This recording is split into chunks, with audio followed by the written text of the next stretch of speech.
छत्रपती संभाजीनगर मधली दृश्य आपण पाहतोय। तिथे इंधन दरवाढी विरोधात आता हे आंदोलन पुकारण्यात आलंय। ठाकरे सेनेकडून आंदोलन पुकारण्यात आलेलं आहे इंधन दरवाढी विरोधात। छत्रपती संभाजीनगर मधली परिस्थिती आपण पाहिली, मोठ्या प्रमाणात इंधन तुटवडा तिथे जाणवू लागलाय। तर ठाकरे सेनेकडून आता हे आंदोलन पुकारण्यात येतोय। बैलगाड्यावर चढून यांनी हे आंदोलन केलंय।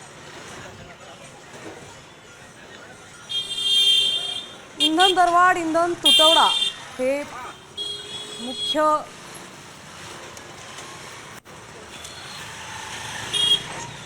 इंधन दरवाढी विरोधात आता ठाकरे सेनेने हे आंदोलन पुकारलंय। बैलगाड्यावर चढून हे आंदोलन केलं जात आहे।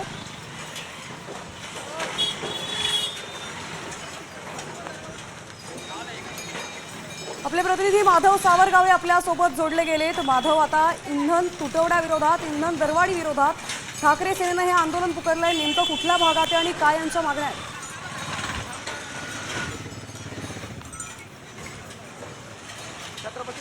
या सर्वसाधारण सभेसाठी बैलगाड्या घेऊन शिवसेना ठाकरे पक्षाचे 7 नगरसेवक निघालेले आहेत। एक तर पंतप्रधान यांनी आवाहन केलं होतं की पेट्रोल डिझेलच्या गाड्या वापरू नका, त्याचा इंधन वापर कमी करा।